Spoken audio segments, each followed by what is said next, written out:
When life happens, it affects us all, and I want to know what you think. So let's talk about it.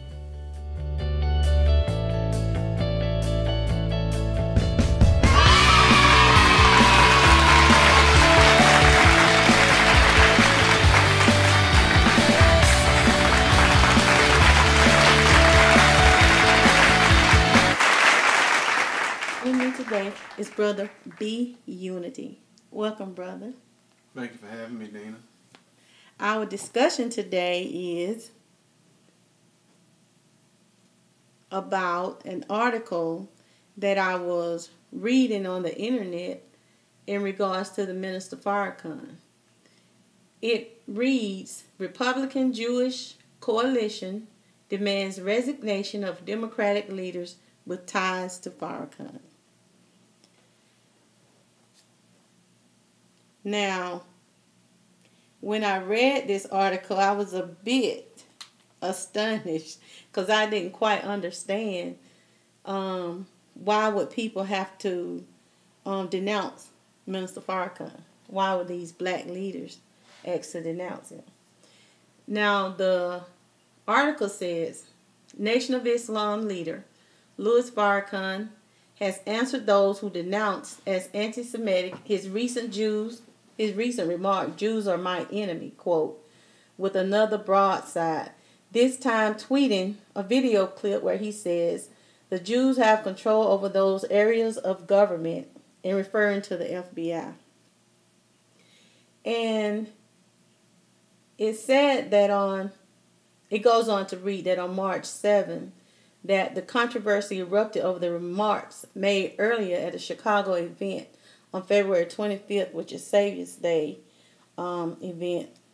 And it said it brought attention to Farrakhan's links with 7 members of the Congressional Black Caucus, as well as to Women's March co-president Tamika Mallory, who attended the event. And she posted a photo of herself with him on her Instagram feed after the speech. The controversy sparked calls by many Republicans for Democrats to vigorously denounce Farrakhan's remarks. Others who quickly condemned Farrakhan's remarks also asked pointed questions on why much of the media was either slow to report the story or have chosen to ignore it entirely.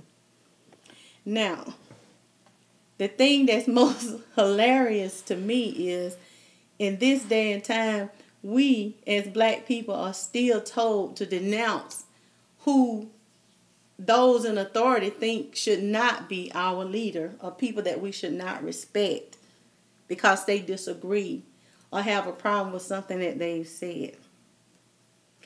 My question is, when they asked them to denounce, they were using stuff like anti-Semitic. And my question is, what is being anti-Semitic? I went and looked up the word Semitic, and it was talking about people or cultures from a racial group called Afro-Asiatic family. And I'm thinking, isn't that us? So my question again was, how can he be anti-Semitic? And I don't quite understand that. I also listened to Boyce Watkins' views about the Congressional Black Caucus, and I tend to agree with what mostly he said, because he had some important facts, and it was a lot of truth in what he said. How do you feel about it, brother? Well, I feel that the Congressional Black Caucus should stand with Brother Farrakhan. Standing with Brother Farrakhan is standing with themselves. The Congressional Black Caucus, as black people, we have to stop looking at our financial situation, putting it in front of the condition and the freedom and the building of a nation before their financial situation. Standing with Brother Farrakhan is standing with themselves. Mm-hmm. Now, I don't want to beat up the Congressional Black Caucus, because to put yourself in their shoes, you know, some of the brothers, I understand. Now, just let me talk. I understand some of the brothers may have went through a great deal of pain, a great deal of tribulation to get in the position that they're in. And they feel like that it's not worth it to give up their position that they worked so hard for to side with Minister Farrakhan, even though they believe in what Minister Farrakhan is telling them. But I would say to the Congressional Black Caucus, the position that you are in, it reach widespread minds of the black people.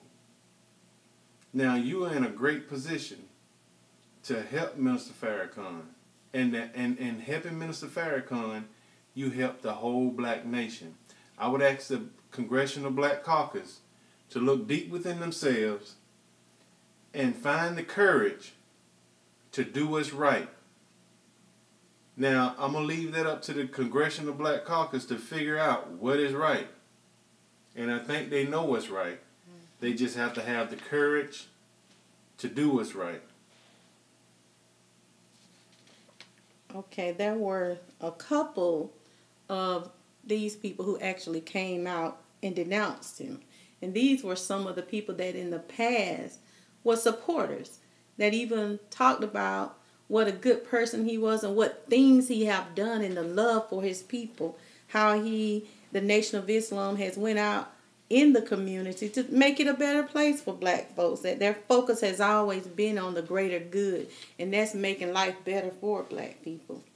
Barbara Lee, Danny Davis, Meeks, and Al Green, and a slew of other people actually came out. And one of the quotes I read was that in the Jewish Telegraph, that in the wake of Davis's last statement, which they are referring to Danny Davis of Illinois, the one who came out to denounce Mr. Farrakhan, the JDCH said it appreciated his denouncing Farrakhan and said that the representative, that he listened to the concerns of the Jewish community and responded appropriately with a strong repudiation of Minister Farrakhan's anti-Semitism. That alone to me said a lot. Why they appreciating and why are we still seeking guidance from these people? Aren't we able to handle our own business? And it just begs the question, when are we going to stand up as a people and say we choose who we want to guide us, and that we don't need interference from the white population or the population of our oppressors? Problems of black people need to be solved by black people. I was watching The View also, and I often hear them take words that, things that Minister Farrakhan has discussed, they always taking it out of context. They're giving little snippets of what he said, and they'll run with it. And I was watching The View, and every one of the ladies that were on The View, they were in complete agreement that Tamika Mallory needed to come out and denounce Minister Farrakhan. And I was just astonished by this. And they were comparing Minister Farrakhan to David Duke in the KKK. And I was talking to the screen in amazement. I'm like, how can you compare the Nation of Islam to the Ku Klux Klan? I mean, I have never heard of Minister Farrakhan or the Nation of Islam taking a cross to anybody's yard to burn it, cutting a baby out of a woman, and raping, murdering, and I've never heard of them killing a single white person, not lynching, not burning down anybody's house. And I said, these people are comparing this man to the KKK. What do you think about that, Brother B Unity? I tell you what I think about that. White people don't have African last names, but black people have white Americans last names, and there's a reason for that. Out of that grew the Ku Klux Klan.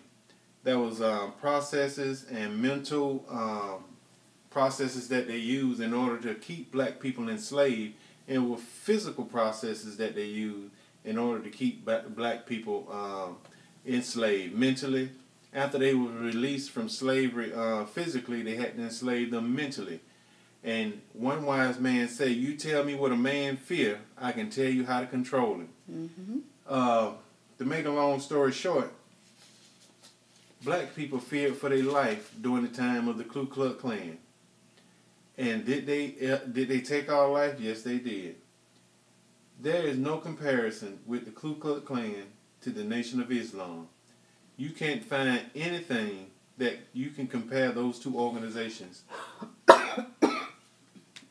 Excuse me. You know, I think it's long past time for us to determine our own destiny. Yes, it is. Not for non-blacks or black politicians under the guidance and authority of those in positions of power over them, people that have power over them.